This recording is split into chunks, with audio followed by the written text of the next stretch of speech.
ओम सर्वमंगल मांगले शिवे स्वार्थ साधिके शरण्ये त्र्यंबके गौरी नारायणी नमस्तुते। जय माता दी दोस्तों। माता रानी आप और आपके परिवार पर अपनी असीम कृपा बनाए रखे। दोस्तों, आज शारदीय नवरात्रि की अष्टमी तिथि है और आज महाअष्टमी का दिन शिव प्रिय माता महागौरी को समर्पित है। आज के दिन पूरे भक्तिभाव से माता महागौरी की पूजा करने और कथा का श्रवण करने से व्यक्ति को धन और ऐश्वर्य की प्राप्ति होती है। जीवन में सुख समृद्धि का आगमन होता है, सभी प्रकार के कष्ट दूर होते हैं और अमोघ फल की प्राप्ति होती है। वैवाहिक जीवन सुखमय हो जाता है। तो दोस्तों, आज मैं आपको सुना रही हूँ शारदीय नवरात्रि के अष्टमी के दिन सुनी जाने वाली उनके स्वयंवरण से एक देवी प्रकट हुई जिसे कौशिकी देवी कहा गया। कौशिकी देवी के प्रकट होने के बाद उन्होंने माता पार्वती को प्रणाम किया और देवताओं को उनकी रक्षा का आश्वासन दिया। अब माता पार्वती की आज्ञा अनुसार माता कौशिकी हिमालय के रमणीय क्षेत्र में चली गई और वहां उन्होंने शुंभ और निशुंभ को युद्ध के लिए ललकारा। देवी कौशिकी ने शुंभ और निशुंभ समेत उसकी पूरी सेना का अंत कर दिया। शुंभ और निशुंभ असुरों का अंत करने के बाद भगवान शिव ने माता पार्वती को समझाते हुए कहा कि उन्हें काली कहकर व्यंग करने के पीछे का मकसद देवी कौशिकी का जन्म था, ताकि वह देवताओं की मदद कर सके और उन्हें फिर से स्वर्गलोक की प्राप्ति हो सके। बिना इस व्यंग के शुंभ और निशुंभ का बंध संभव नहीं था। इस तरह माता पार्वती के शरीर से प्रकट होने के कारण देवी कौशिकी उनकी पुत्री कहलाई। देवी कौशिकी को उग्र तारा या मोहग तारा कहा जाता है। वही अन्य कथा के अनुसार महागौरी ने देवी पार्वती रूप में भगवान शिव को पति के रूप में प्राप्त करने के लिए कठोर तपस्या की थी। एक बार भगवान भोलेनाथ ने पार्वती जी को देखकर कुछ कह दिया जिससे देवी का मन आहत हुआ और माता पार्वती तपस्या में लीन हो जाती है। इस प्रकार वर्षों तक कठोर तपस्या करने पर पार्वती जी नहीं आती है तो पार्वती जी को खोजते हुए भगवान शिव जी उनके पास पहुंचते हैं और वहां पहुंचते ही देवी पार्वती को देखकर आश्चर्यचकित रह जाते हैं। पार्वती जी का रंग अत्यंत ओजपूर्ण होता है। उनका छटा चांदनी के समान श्वेत और कुंदन के फूल के समान दिखाई पड़ती है। उनके वस्त्र और आभूषण से प्रसन्न होकर भगवान शिव देवी उमा को गौर वर्ण प्रदान कर देते हैं और देवी विद्युत के समान अत्यंत कांतिमान और गौर वर्ण की हो जाती है तथा तभी से इनका नाम गौरी पड़ा। महागौरी रूप में देवी स्नेह में शांत और मृदुल दिखाई देती है। वही महागौरी जी से संबंधित एक अन्य कथा भी प्रचलित है। उसके अनुसार एक सिंह काफी भूखा था। वह भोजन की तलाश में वहां पहुंचा जहां देवी उमा तपस्या कर रही थी। देवी को देखकर सिंह की भूख बढ़ गई, परंतु वह देवी की तपस्या से उठने का इंतजार करते हुए वहीं बैठ गया। इस इंतजार में वह काफी कमजोर हो गया। देवी जब तब से उठी तो सिंह की दशा देखकर उन्हें उस पर बहुत दया आई और माँ उसे अपनी सवारी बना लेती है, क्योंकि एक प्रकार से उसने भी तपस्या की थी। इसीलिए देवी गौरी का वाहन बैल और सिंह दोनों है। माँ दुर्गा का अष्टम स्वरूप महागौरी है। महागौरी की 4 भुजाएं हैं। इनकी दाईं भुजा अभय मुद्रा में है और नीचे वाली भुजा में त्रिशूल है। बाईं भुजा में डमरू और नीचे वाली भुजा से देवी गौरी भक्तों की प्रार्थना सुनकर वरदान देती है। जो स्त्री इन देवी की पूजा भक्ति भाव से करती है उसके स्वभाव की रक्षा देवी संभ्या करती है। कुमारी कन्या माँ की पूजा करती है तो उससे योग्य वर प्राप्त होता है।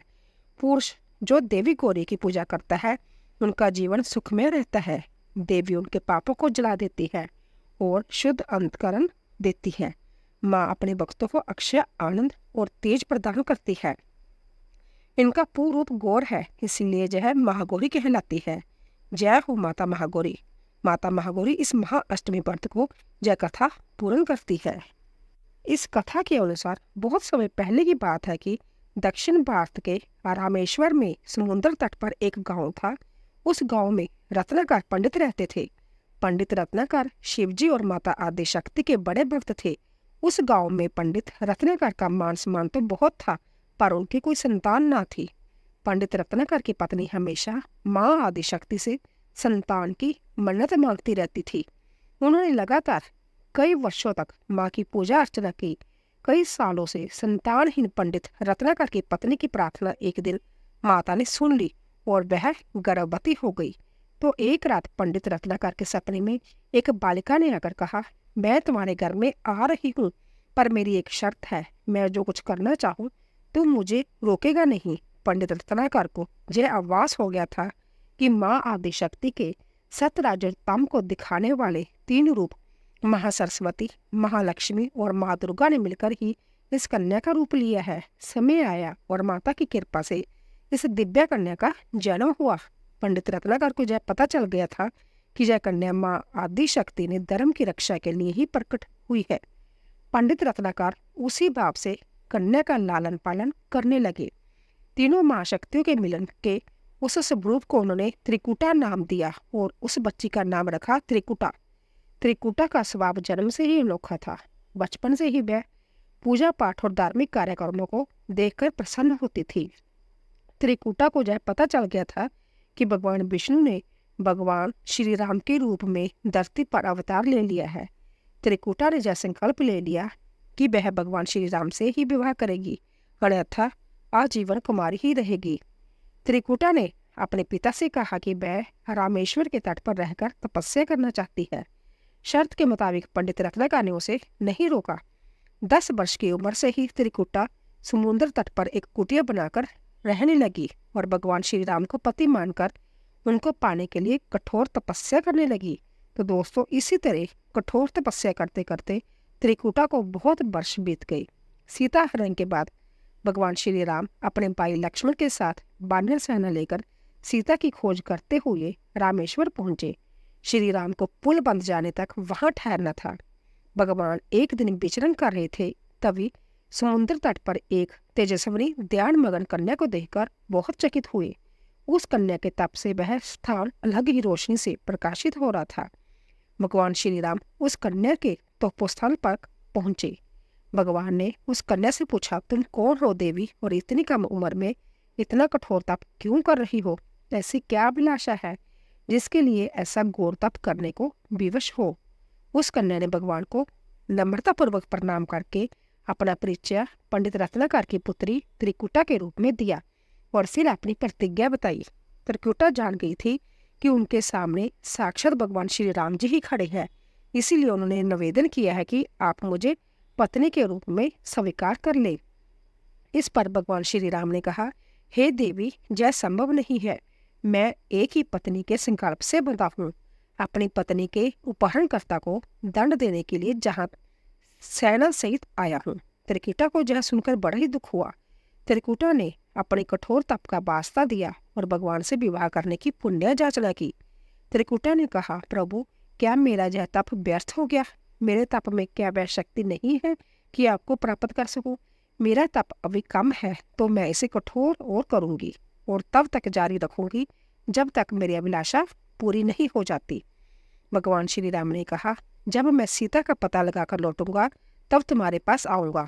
यदि तुम मुझे पहचान लोगी तो मैं तुम्हारी इस बात पर सही निर्णय करूंगा। त्रिकुटा को इस बात से बड़ी ही प्रीत हुई कि उनका तप सफल है।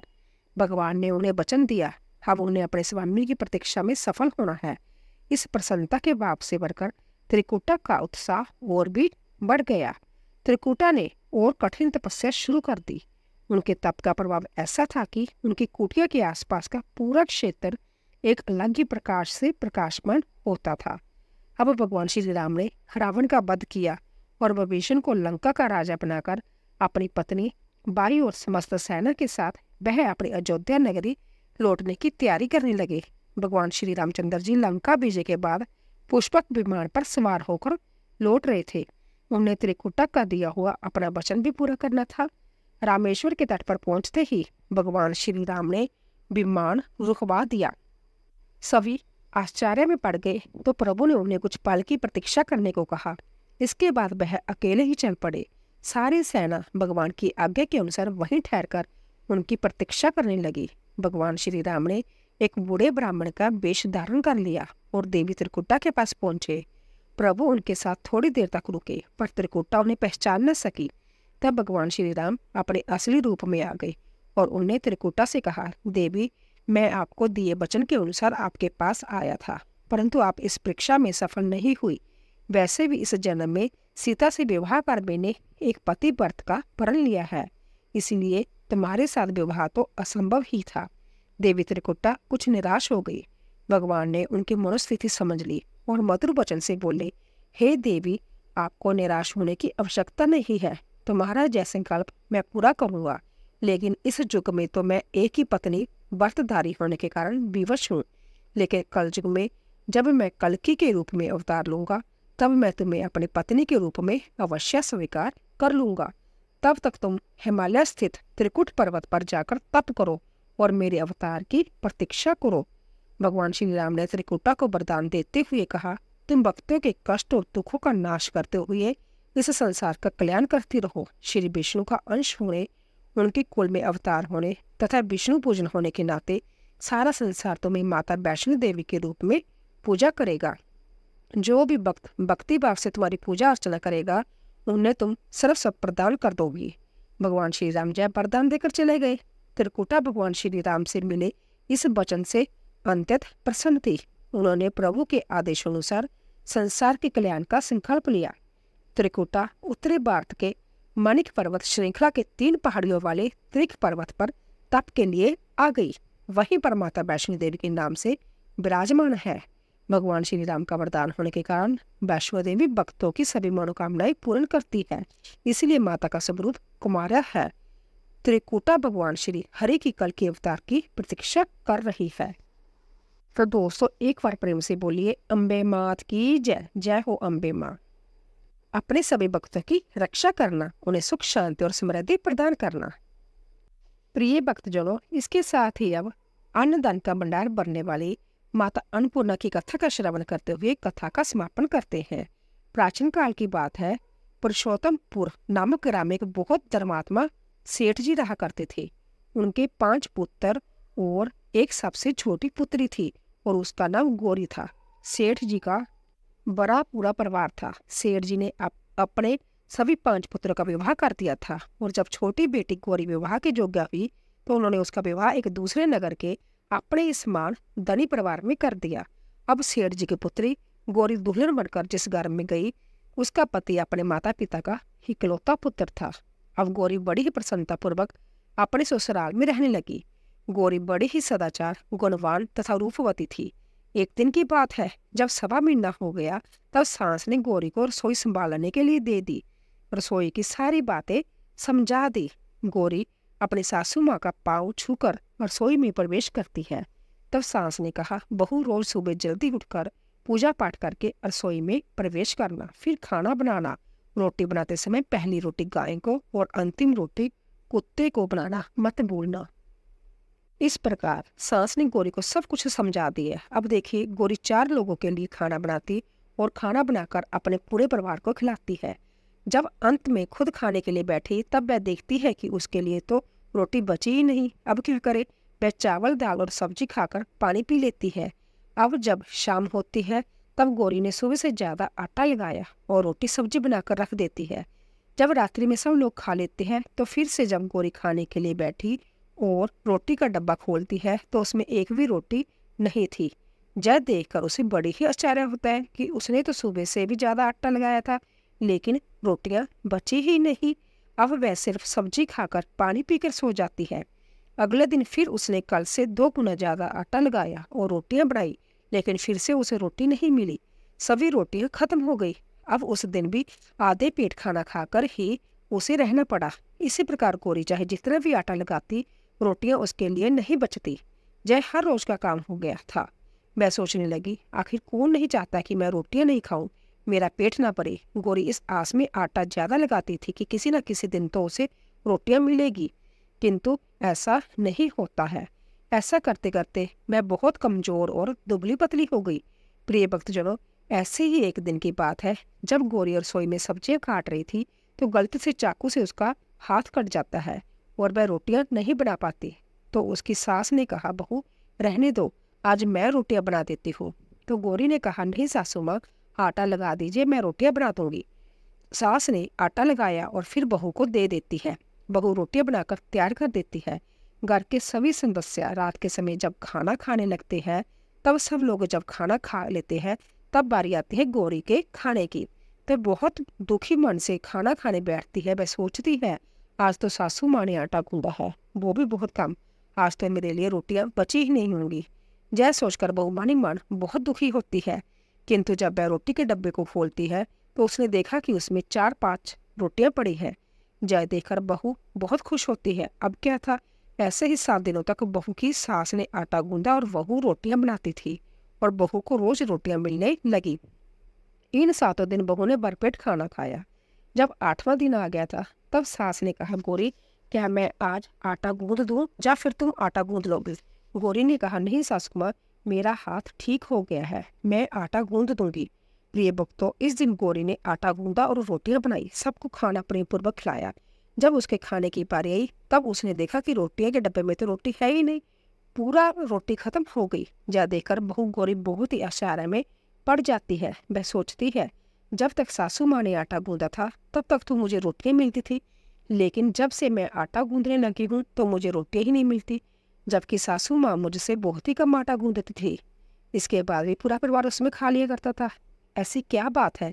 यह सारी बातें सोचकर गौरी बहुत ही परेशान हो जाती है और दिन भर दुखी रहती है।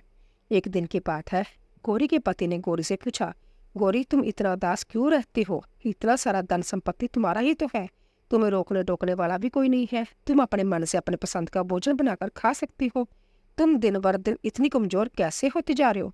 गौरी ने लाज और संकोच से अपने पति को कुछ नहीं बताया। तब उसके पति ने सोचा कि शायद उसकी पत्नी को उसके माता पिता की याद आ रही है।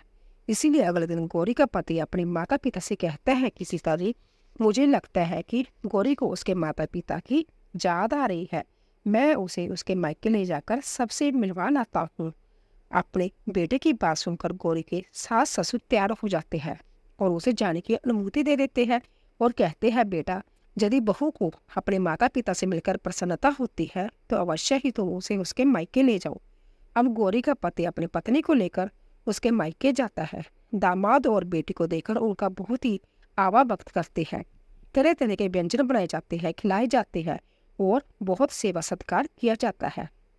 उसी दिन रात में समय मिलने पर गौरी की माँ ने अपनी बेटी को कोने में ले जाकर पूछा, पुत्री तुम इतनी दुबली पतली कैसे हो गई हो? तुम बहुत कमजोर दिख रही हो, क्या बात है? तुम्हें कौन सी बातें खा जा रही है?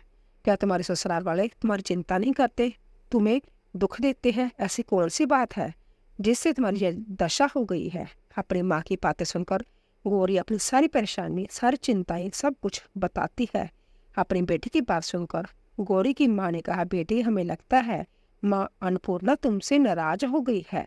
इस विषय में तो मैं कुछ नहीं कह सकती, लेकिन तुम्हारे ससुराल में हमारा बोलने का कोई अधिकार नहीं है। इसीलिए मैं तो कहूँगी तुम जहाँ से जाने के बाद इस विषय में अपने सास और ससुर से बात करना, वही कुछ हल बताएंगे और तुम्हारी समस्या का समाधान होगा। बेटी माँ अन्नपूर्णा जिससे नाराज होती है उसके साथ ऐसा ही होता है। अब अपनी माँ की बातें सुनकर गौरी निश्चय करती है कि वह सारी बातें अपनी सासू माँ से कहेगी। अब जब सुबह का समय होता है तो गौरी अपने माता पिता से विदाई लेकर अपने ससुराल आ जाती है। ससुराल आने के बाद वह अपने सास ससुर और पति से सारी बातें कह सुनाती है।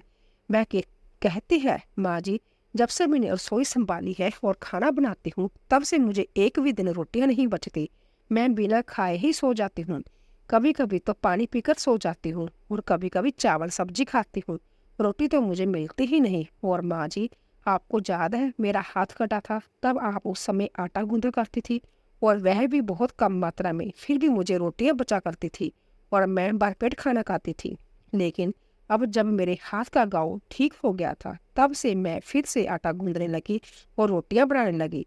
अब मुझे फिर से रोटियां नहीं बचती, मैं आधे पेट ही खाना खाती हूँ। अपनी बहू की बातें सुनकर सास को सब कुछ समझ में आ गया।